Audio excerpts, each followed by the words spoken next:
Item ಯಾವುದೇ ಇರಲಿ try ಮಾಡಿ ಆಚಿ ಚಿಕನ್ ಮಸಾಲಾ. ಗ್ಯಾರಂಟಿಗಾಗಿ ಸಾವಿರಾರು ಕೋಟಿ ಖರ್ಚು ಮಾಡ್ತಿದೆ ರಾಜ್ಯ ಸರ್ಕಾರ. ಆದರೆ ಅಂಗನವಾಡಿ ಮಕ್ಕಳ ಆಹಾರಕ್ಕಾಗಿ ಪೈಸೆ ಲೆಕ್ಕ ಹಾಕೋ ಕೆಲಸವನ್ನ ಸರ್ಕಾರ ಮಾಡ್ತಿದೆ. ಇದು ಆಕ್ರೋಶಕ್ಕೆ ಕಾರಣವಾಗಿದ್ದು, ಸರ್ಕಾರದ ನಡೆ ಖಂಡಿಸಿ ರಾಜ್ಯಾದ್ಯಂತ ಅಂಗನವಾಡಿ ಕಾರ್ಯಕರ್ತೆಯರು ಬೃಹತ್ ಹೋರಾಟಕ್ಕೆ ಸಿದ್ಧವಾಗಿದ್ದಾರೆ. ರಾಜ್ಯದ ಅಂಗನವಾಡಿ ಮಕ್ಕಳ ಆಹಾರಕ್ಕೆ ಸರ್ಕಾರ ಈಗ ಪೈಸೆ ಲೆಕ್ಕ ಹಾಕ್ತಿದೆ. ಈ ಹಿಂದೆ ಪ್ರತಿ ಮಗುವಿನ ತರಕಾರಿ ಖರೀದಿಗೆ 2 ರೂಪಾಯಿ ನೀಡಲಾಗ್ತಿತ್ತು. ಆದರೆ ಈಗ ಸರ್ಕಾರ ಅದನ್ನ ಕೇವಲ 50 ಪೈಸೆಗೆ ಇಳಿಸಿದೆ. ಅಂದ್ರೆ ಒಂದು ಅಂಗನವಾಡಿಯಲ್ಲಿ 10 ಮಕ್ಕಳಿದ್ರೆ ಆ ಇಡೀ ಕೇಂದ್ರಕ್ಕೆ ತರಕಾರಿ ಖರೀದಿಸಲು ಸಿಗುವುದು ಕೇವಲ 5 ರೂಪಾಯಿ ಮಾತ್ರ. ಈ 5 ರೂಪಾಯಿಯಲ್ಲಿ ಇಂದಿನ ಕಾಲದಲ್ಲಿ ಒಂದು ಕಟ್ಟು ಕೊತ್ತಂಬರಿ ಸೊಪ್ಪು ಕೂಡ ಸಿಗಲ್ಲ. ಇನ್ನು ಮಕ್ಕಳಿಗೆ ಪೌಷ್ಟಿಕ ಆಹಾರ ನೀಡುವುದು ಹೇಗೆ ಎಂದು ಕಾರ್ಯಕರ್ತೆಯರು ಆಕ್ರೋಶ ಹೊರಹಾಕ್ತಿದ್ದಾರೆ. ಈ ಎರಡೂ ಸರ್ಕಾರಗಳ ಮಧ್ಯೆ ಇವತ್ತು ಅಂಗನವಾಡಿ ಕಾರ್ಯಕರ್ತೆಯರು ಒದ್ದಾಡ್ತಾ ಇದ್ದಾರೆ. ಯಾಕೆಂದರೆ 50 ಪೈಸೆ ಕೊಟ್ಟು ನೀನು ತರಕಾರಿ ತೊಗೊಂಡು ಅಡುಗೆ ಮಾಡೋ ಅನ್ನೋ ಪರಿಸ್ಥಿತಿ ಬಂದಿದೆ. ಹಾಗೆ ಆ ಸಂದರ್ಭದೊಳಗಡೆ 10 ಮಕ್ಕಳು ಬಂದರೆ 5 ರೂಪಾಯಿಗೆ ಯಾವ ತರಕಾರಿ ಬಡಲಿಕ್ಕೆ ಸಾಧ್ಯ?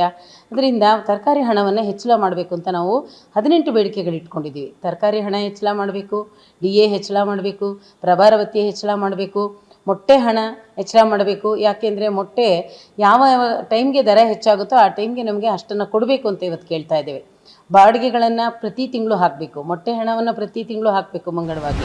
ತರಕಾರಿ ಮಾತ್ರವಲ್ಲ, ಮೊಟ್ಟೆಯ ಕಥೆಯೂ ಅಷ್ಟೇ. ಸರ್ಕಾರ ಒಂದು ಮೊಟ್ಟೆಗೆ 6 ರೂಪಾಯಿ ನಿಗದಿ ಮಾಡಿದೆ.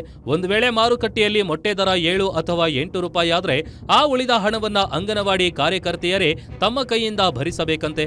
ಕೇಂದ್ರ ಮತ್ತು ರಾಜ್ಯ ಸರ್ಕಾರಗಳು 60-40 ಅನುಪಾತದಲ್ಲಿ ಅನುದಾನ ನೀಡ್ತಿದ್ರು. ಕೆಲಸ ಮಾಡುವ ಕಾರ್ಯಕರ್ತೆಯರ ಮೇಲೆ ಹಣಕಾಸಿನ ಹೊರೆ ಹಾಕ್ತಿರೋದು ಎಷ್ಟರ ಮಟ್ಟಿಗೆ ಸರಿ?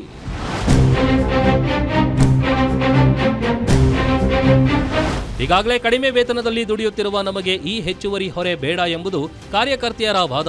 ಈ ಹಿನ್ನೆಲೆಯಲ್ಲಿ ವೇತನ ಹೆಚ್ಚಳ ಸೇರಿದಂತೆ ವಿವಿಧ ಬೇಡಿಕೆಗಳ ಈಡೇರಿಕೆಗೆ ಆಗ್ರಹಿಸಿ ಮಾರ್ಚ್ 2ರಂದು ಬೆಂಗಳೂರಿನ ಫ್ರೀಡಂ ಪಾರ್ಕ್ನಲ್ಲಿ ಬೃಹತ್ ಪ್ರತಿಭಟನೆ ನಡೆಯಲಿದೆ.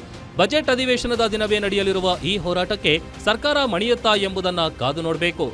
Ullas S Kiruvase, guarantee news, Bengaluru. ನಿಮ್ಮೂರಿನಿಂದ ವಿಶ್ವ ಮಟ್ಟದವರೆಗೆ ರಾಜಕೀಯ, ಸಿನಿಮಾ, ಸ್ಪೋರ್ಟ್ಸ್ ಯಾವ ಸುದ್ದಿಯೂ ಮಿಸ್ ಆಗಲ್ಲ. ಬರೀ ಸುದ್ದಿಯಷ್ಟೇ ಅಲ್ಲ, ಜೊತೆಯಲ್ಲೇ ಇರುತ್ತೆ ವಿಶ್ಲೇಷಣೆ.